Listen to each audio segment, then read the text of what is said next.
Oi, gente, boa noite. Hoje eu gostaria de conversar um pouquinho com vocês a respeito da rejeição. O cérebro, ele não entende como um sentimento, mas sim como uma dor física, né? Ser rejeitado assim, é muito doloroso, né? Você tá num meio onde as pessoas não te aceitam. É um sentimento muito ruim, né? Mas a Bíblia diz que tudo coopera para o bem daqueles que amam a Deus. E se a gente mudar o nosso olhar diante as situações que vêm sobre as nossas vidas, a gente vai poder se alegrar até mesmo no meio das dores, né? Tudo bem que a gente sempre fala que eu não preciso ser aceito mesmo, eu não tô nem aí e tal. Mas a rejeição não é algo que legal, sou rejeitado, hahaha. Não, não é assim, né? Causa aí um certo constrangimento, causa um certo tipo de dor na gente. E a rejeição, ela é considerada, né, como eu disse, como uma dor física, né? E se a gente tiver os olhos de Jesus, né, como Jesus ensina, se os nossos olhos forem bons, todo o nosso corpo terá luz. Quando a gente for rejeitado num meio, a gente não vai, se a gente tiver um olho bom, a gente não vai permitir que isso venha para as nossas vidas de forma negativa, né? Porque a Bíblia fala que tudo coopera para o bem daqueles que amam a Deus. E essa semana o Senhor estava falando sobre rejeição comigo.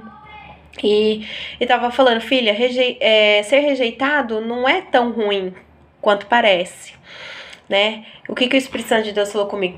Que quando nós somos rejeitados num meio, num determinado ambiente, isso significa que aquilo ali não é para nós e que Deus tem algo melhor para nós, né? Na verdade, essa rejeição que muitas vezes a gente tem das pessoas, né, da sociedade, sei lá, enfim, ela na verdade ela serve de ponte para nos levar até o propósito que Deus tem para nossa vida. E, mas como você pode provar isso? Sim, eu posso provar isso para você na Bíblia. A Bíblia diz que Davi, ele era rejeitado no meio da sua família. Então, ali a família dele o rejeitava. E essa rejeição fez com que ele fosse cuidar das ovelhas de seu pai no pasto. E naquele momento, como ele temia Deus, ele compôs os hinos mais lindos, que são alguns textos ali do livro de Salmos, né? Ele compôs ali músicas lindas, né? Que salmo, na verdade, são cânticos. E ele compôs músicas extraordinárias ali. Enquanto ele compunha, Deus ia trabalhando e preparando ele para o propósito que Deus tinha na vida dele, que era fazer dele rei de Israel, né? E Deus foi trabalhando nele ali, foi fazendo ele vencer, foi fazendo ele lutar, proteger ali, foi preparando ele naquele campo de rejeição, né, no meio da sua família, onde os irmãos dele era levado a ser soldados, a cargos bons, e ele não, ele era o rejeitado, ficava lá cheirando a pasto, cuidando das ovelhas. Mas de repente, no meio desse cenário, Deus, depois de ter preparado ele bem, falou para o profeta Samuel ir lá e ungir ele a rei, né, de Israel. Demorou um tempo, claro, para ele assumir o trono, mas a rejeição que ele sofreu, o levou a viver aquilo que Deus tinha na vida dele. O propósito verdadeiro de Deus para a vida dele, que era ser rei de Israel.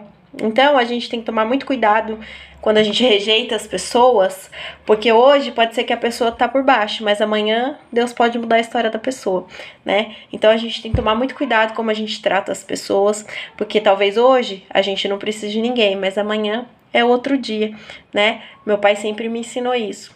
Nunca maltrate ninguém, nunca distrate ninguém, porque você nunca sabe se lá na frente você vai encontrar essa pessoa de novo e aí você pode precisar dela. Então a gente toma muito cuidado. Outro homem da Bíblia também que foi rejeitado foi José. Foi rejeitado pelos seus irmãos também. José também foi rejeitado pela sua família, mas essa rejeição, né, foi bem difícil também. Ele viveu processos bem difíceis, mas isso fez viver o propósito que Deus tinha na vida dele, que era ser governador do Egito. Tá certo? Então, se você tem sido rejeitado, não fica triste, não. Essa rejeição que você tem sofrido é a ponte que vai te fazer chegar no propósito que Deus tem para sua vida, e com certeza Deus vai transformar em bênção. Então, aceita, né, esse momento de rejeição, procura se fortalecer, procura se preparar, porque com certeza, logo ali na frente, Deus tem algo extraordinário e bem grande para fazer na sua vida. Um beijo no seu coração, fica com Deus e nunca se esqueça que você é uma joia preciosa para Deus. E ainda que o mundo não saiba o seu valor, mas Jesus, ele morreu na cruz por amor à sua vida, à minha vida. Você tem muito valor, sim. Talvez você ainda não esteja no lugar onde você queira chegar, mas isso é só uma questão de tempo. Em breve, o Senhor vai cumprir aquilo que Ele tem para a sua vida, o propósito que Ele tem para a sua vida, tá bom? Paz do Senhor, Deus te abençoe e amanhã é sexta, é mesmo, amanhã é sexta. Paz do Senhor, boa noite.